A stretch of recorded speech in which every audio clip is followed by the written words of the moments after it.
All right, well, something that you and I have been doing is playing some pretty cool games recently. Let's talk about a couple of them. We're going to start with Nobody Saves the World. What a gem. Have you put much time into Nobody Saves the World at all? Just what I streamed the other day, and I had a really good time. It's a beautiful game. I mean, I love me some Drinkbox Studios games. So when I found out that they had a new game coming out, I was like, you know what? It's been a while since I played like a solid sort of experience like this. And I had so much more fun than I thought I was going to have playing this game. I mean, they introduced so many different characters. I liken it to the weapons in Ratchet and Clank. Like, you want to use the weapons in Ratchet and Clank. You want to upgrade them. You want to make them better. This game, especially, you'll get into some choke points where you have to unlock certain abilities that certain characters have. But the fact that it's so seamlessly done, like, okay, I don't want to be the slug. The slug seems lame. Then you take on the slug and you're like, this slug is so badass. He's spitting out this goo and just crushing enemies and crushing shields left and right. And then you got this bodybuilder guy who's just jacked out of his mind. He was Arnold. He was my Arnold the entire stream. Oh, he was really cool. 1, 2, 3. What I love about Drinkbox is they clearly are making fun of a lot of the tropes that we see in video games, right? Yeah. Like, the first thing that you do in this action role-playing game is you play as a rat. Mm-hmm. And you're used to just killing rats all the time, right? But the rat is incredibly powerful and effective. More effective than nobody.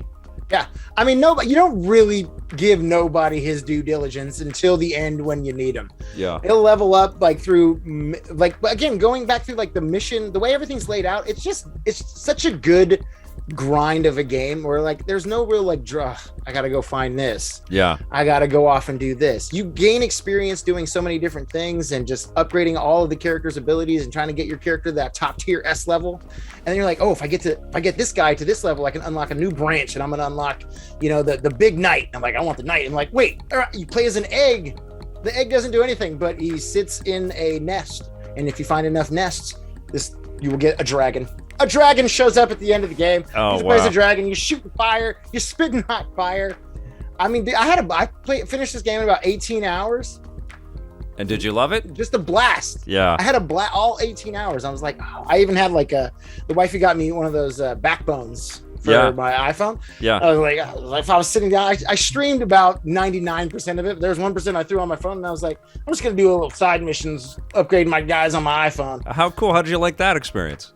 Great. Yeah. I mean, again, just having that functionality is a beautiful thing. That's a whole other side thing. But I like how cool that works. Yes. Play little Forts on my iPhone. You play Forza Horizon 5 on your iPhone? No, I haven't. So you're playing over cloud, over Game Pass Cloud or xCloud or whatever.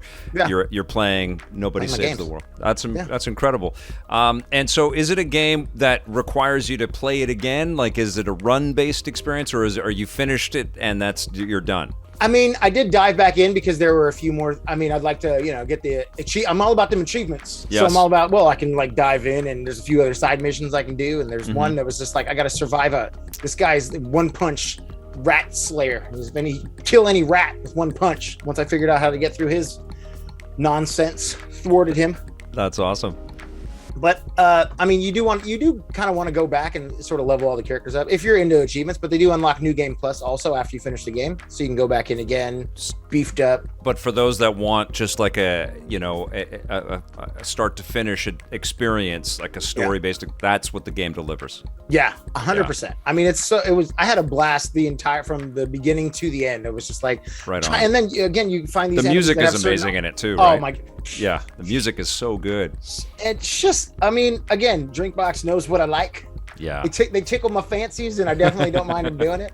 But it was just so much fun to try to, want to level up these characters, because you can start to swap abilities from certain characters onto other characters as well. So you're like, okay, well, this guy, somebody's going to do some lightning damage, and somebody's going to do some fire damage. You can like put all the little moves in different areas and then beef up your characters and try all new kinds of abilities. So it's a different playthrough every time you play through it. I would say that it's, I don't think you get the full scope of it when you're just looking at video game footage of it, right? Like it looks, I mean, it's not state of the art, but there's so many cool elements in it, and it's so, like, I found that when I was playing it too. It just draws you right in, and you're completely sucked into the storytelling and the music, and you see the beauty in the art as well. Yeah. But it's a tricky one to kind of show off in the trailers because it just looks like chaos. Yeah, you're just like, okay, it's just I'm gonna go through and kill a bunch of things. Yeah. But you have to learn those little nuances of like, okay, well, he's got to have a the fire breaker thing on, and he's got his mule kick, and Yeah.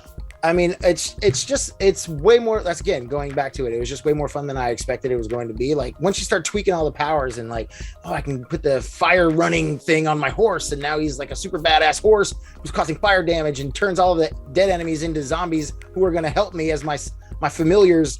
What? That's and then there's just like 100 guys on screen helping you at once. You're like, yeah, I don't know what's happening. It's working. They're poisoning all of my foes. Go get them, bad guys. Go get them. What are you gonna give it? I give it 8.5. 8.5. Right on. Yeah. Well, I've also been playing something really damn cool, and that is Shovel Knight Pocket Dungeon. Right. It's a puzzle game. Pocket Dungeon is the name of it. And I got a Switch code from Yacht Club.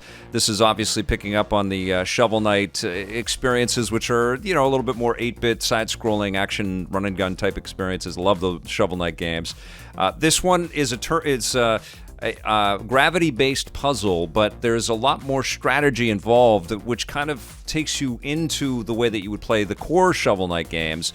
And it's about the combat kind of attacks that you have as all of the different enemies are coming down the screen. Basically, you're trying to stay alive by the screen not filling up with stuff, but you have a lot of mobility. And it's almost like... what was that rhythm-based game? Dance Dance Revolution. No, that they made with Guitar Hero. With Zelda as well, the Hyrule one.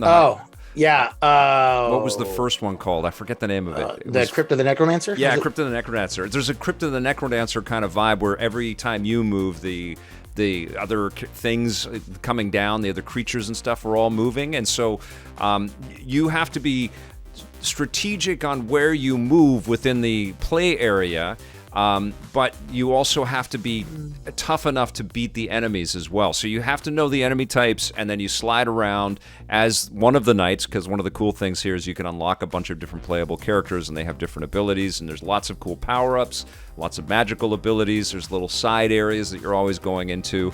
But you've got to be constantly aware of how fast the arena is filling up with all of these characters. And some of them have different abilities, like those gold knights will actually put up a shield, which makes them kind of impervious, and unless you sneak around to a different side and you hit them from somewhere else. And of course, what you're seeing here is if you're taking down a bunch of these characters and you chain them, they will all disappear, and then you'll get some gems, which then you can use to buy some new power-ups and stuff like that. So it's essentially Nobody Saves the World.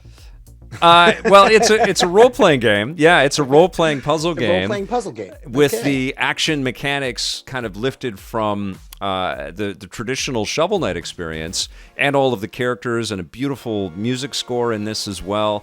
It's a wonderful game. The only knock I had with this game is that there's actually a kind of a bug on the Switch version right now, which is still sitting at 1.0. I was playing it last night and still looked at it.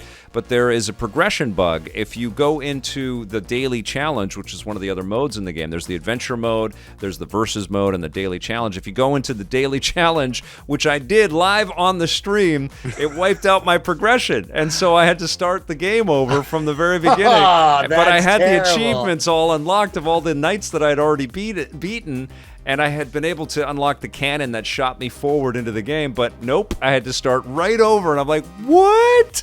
Wow. But I did, and that's how good the game is that I started over, and I've gotten farther than I did when I was playing it for the first time.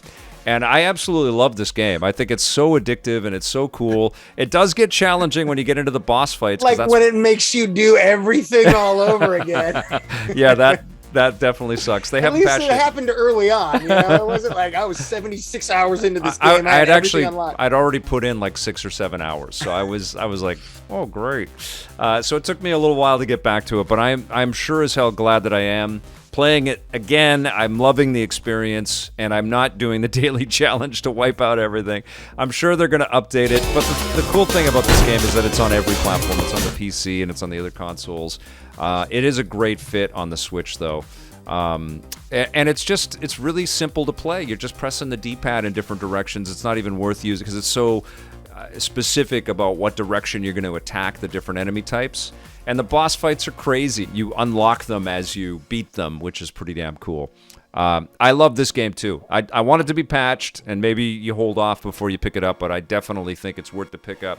I would give Shovel Knight Pocket Dungeon an 8.5 out of 10 as well. 2 8.5s. Nice.